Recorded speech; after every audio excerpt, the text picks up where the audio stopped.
Assalamualaikum Sobat Football United, ringan amatiran ala gue terkait dengan kemenangan luar biasa. Manchester United menang telak ya dengan skor yang sangat fantastis 7-0 menghadapi Barnsley, menghadapi tim dari League One. Menghadapi tim dengan strata yang lebih di bawah, tapi kalau melihat Manchester United 5-7 tahun belakangan ini juga sempat beberapa kali berhadapan dengan tim dengan level kompetisi di bawahnya. Tapi apa yang ditunjukkan ketika Manchester United menghadapi Barnsley, menurut gue ini salah satu yang terbaik ya. Ketika Manchester United menghadapi tim dengan level kompetisi di bawahnya, mereka tampil konsisten, mereka tampil tajam, dan juga mereka tampil cepat. Manchester United tampil sebenarnya bukan dengan tim utama.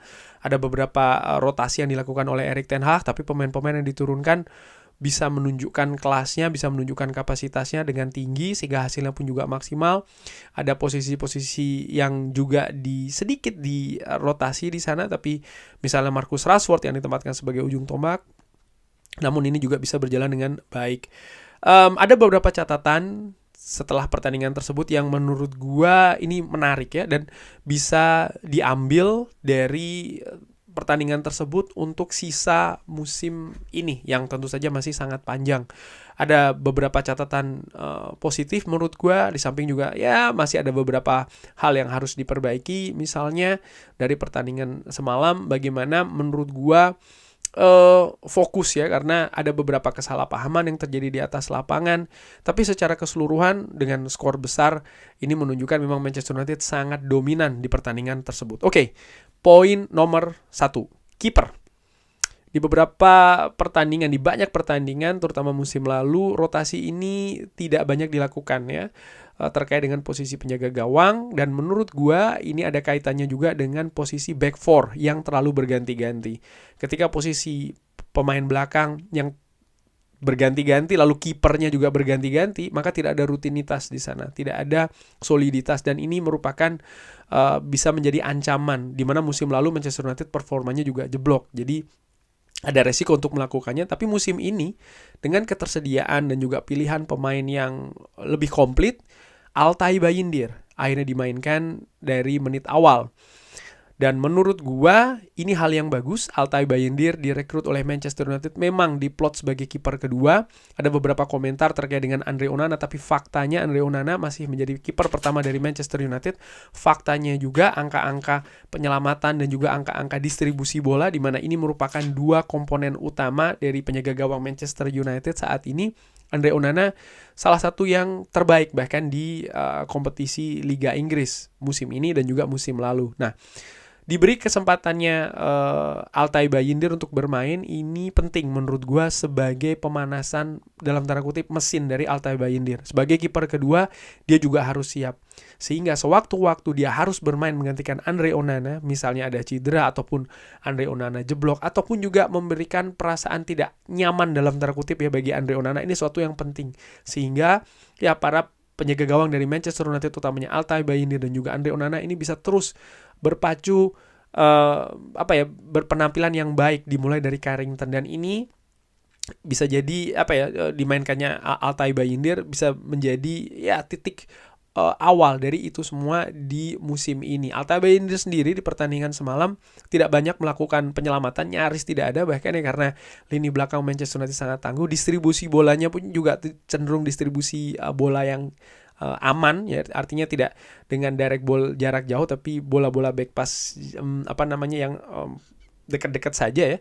Ini menunjukkan juga bahwa ada instruksi nampaknya dari tim kepelatihan untuk Altay Bayindir ini tidak mengambil resiko dengan melakukan umpan-umpan jauh, umpan-umpan direct jauh, di mana kayaknya belum dilihat sebagai atribut utama dari Altay Bayindir, dan ini merupakan perbedaan cukup besar jika dibandingkan dengan Andre Onana. Oke, itu tadi ya, memanaskan mesin dari Altay Bayindir. Nomor 2, sayap-sayap tajam, utamanya Alejandro Garnacho, di mana Alejandro Garnacho yang preseasonnya tidak komplit, lalu ketika menghadapi Southampton ya masih ada mungkin terpengaruh perjalanan dari Amerika Selatan, mendapatkan menit bermain yang cukup tinggi. Bukan hanya itu saja, dia bermain dari awal, tapi dia bermain dengan cepat. Artinya situasi fisik nampaknya ada perbaikan dari Alejandro Garnacho yang bisa membuat 2 gol dan juga 2 assist. Sayap kiri dari Manchester United ini sangat tajam semalam, dan ini juga merupakan kunci dari penyerangan yang cepat dan juga tajam dari Alejandro Garnacho. Hampir aja dia menciptakan sebuah hat-trick ya, karena ada satu peluang di babak kedua yang dia sia-siakan,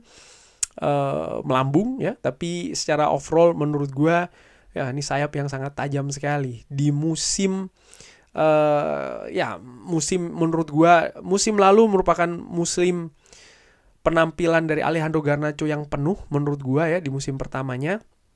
Karena di musim sebelumnya kan masih ada beberapa situasi dengan Cristiano Ronaldo lalu beralih ke Garnacho. Musim lalu merupakan musim yang penuh, tapi situasi tim ini kan secara keseluruhan tidak positif. Nah musim ini gue harapkan dia bisa lebih step up lagi, dia bisa naik lagi level permainannya.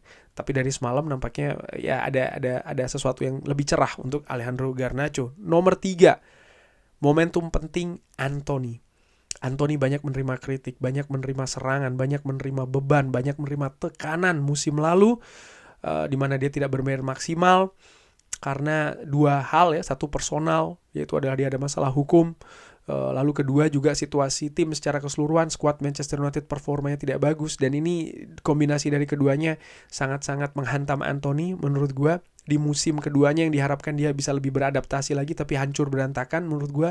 Tapi di musim ketiga ini dia sedang mencari momentum. Bukan hal yang mudah, gue sudah bikin videonya bagaimana Amad Diallo juga sedang luar biasa ya musim ini. Tapi semalam Antony yang bermain 90 menit bermain bagus menurut gue. Atribut berupa aksi-aksi individu, skill-skill individu bisa dimainkan, dia nampak lebih enjoy, dia nampak lebih percaya diri. Dan kepercayaan diri ini merupakan salah satu kunci besar dari permainan Antony. Gue harapkan ini bisa naik secara konsisten. Poin nomor 4, Marcus Rashford, 3 gol di 2 match. Tren positif, gue harapkan ini terus bersambung dari Marcus Rashford. So far, ini mengingatkan gue di musim pertama dari Erik ten Hag bersama dengan Marcus Rashford. Ketika dia happy, ketika dia percaya diri, ketika dia nyaman, sentuhan-sentuhannya tajam, sentuhan-sentuhannya berbahaya, bahkan banyak bisa berujung gol, 30 gol satu musim. Musim lalu kepercayaan diri itu sangat tipis, tapi musim ini dia mencari momentum ya, di mana dia bisa bangkit kembali. Tim kepelatihan Manchester United percaya akan hal tersebut. Oleh karena itulah dari preseason dia selalu diberikan kesempatan dan berlanjut di awal-awal kompetisi. Dia pun juga selalu mendapatkan tempat di formasi Manchester United. Semalam di posisi yang berbeda, tampil sebagai ujung tombak, dia tampil tajam, dia tampil cepat, dia juga bagus dalam penempatan posisi. Sehingga dia bisa memberikan 2 gol dan juga kalau tidak salah 1 assist ya. Ini merupakan hasil yang positif. Semoga tren ini bisa berlanjut. Lalu poin nomor 5, fungsi dari Ugarte bisa menaikkan level di lini tengah. Dengan adanya Ugarte, gue melihat permainan dari Casemiro ini menjadi berbeda. Menjadi lebih nyaman karena tidak harus khawatir mengcover area yang lebih luas. Ada Ugarte yang melakukannya. Casemiro bisa lebih fokus untuk di lini yang mungkin tidak sebesar gelandang bertahan yang musim lalu kesulitan nampaknya seorang Casemiro. Dia bermain agak sedikit ke depan, dia bisa keluar nih, atributnya berupa umpan-umpan bagus, umpan-umpan yang akurat, umpan-umpan dengan visi juga yang bagus. Nampak dia juga lebih nyaman dengan situasi seperti ini. Dan gue membayangkan ya, bukan hanya Casemiro ketika misalnya Kobbie Mainoo ditempatkan di posisi tersebut, menurut gue punya kapasitas seperti itu. Ketika Christian Eriksen ditempatkan di sana, punya juga kapasitas seperti itu. Jadi akan ada banyak pilihan lini tengah Manchester United dengan kehadiran Manuel Ugarte. Jadi pemain kunci, harapan gue adalah jangan sampai absen karena cedera. Dan yang terakhir poin nomor 6, Christian Eriksen kembali ke posisi awal di posisi terkuatnya, yaitu adalah di posisi nomor 10 di belakang penyerang depan dari Manchester United. Ini merupakan posisi terkuat ya menurut gue dari Christian Eriksen. Di beberapa periode, beberapa klub sebelumnya, ketika di Brentford misalnya, dia sering tampil di posisi ini dan juga sesekali di posisi sayap kiri. Tapi dia juga memiliki visi yang bagus, dia memiliki kreativitas yang bagus, dia juga memiliki pengalaman yang bagus. Dan semalam dia tampil bagus di posisi itu. Bukan hanya 2 gol saja yang diciptakan assist dari Bruno Fernandes, tapi juga bagaimana permainan secara keseluruhan dari Christian Eriksen. Dan ini mungkin bisa menjadi jawaban di mana banyak fans ya kan berharap ada backup dari seorang Bruno Fernandes, ada rotasi atau bahkan mungkin pemberi kompetisi bagi Kapten Magnifico dari Manchester United, di mana musim-musim sebelumnya digeber terus nih Bruno Fernandes. Iya, dia memiliki kemampuan fisik yang bagus, tapi tetap aja ada kekhawatiran ya kan, karena namanya pemain juga sangat terpengaruh dengan situasi fisik, apalagi dengan jadwal yang sangat ketat. Dan dengan adanya Christian Eriksen seperti semalam, nampaknya ini bisa menjadi jawaban bagi backup rotasi ataupun juga pemain yang bisa memberikan kompetisi bagi seorang Bruno Fernandes. Di samping juga ini menarik ya, karena Christian Eriksen memasuki periode akhir di Manchester United. Jadi itu tadi 6 poin yang bisa gue ambil dari pertandingan menghadapi Barnsley.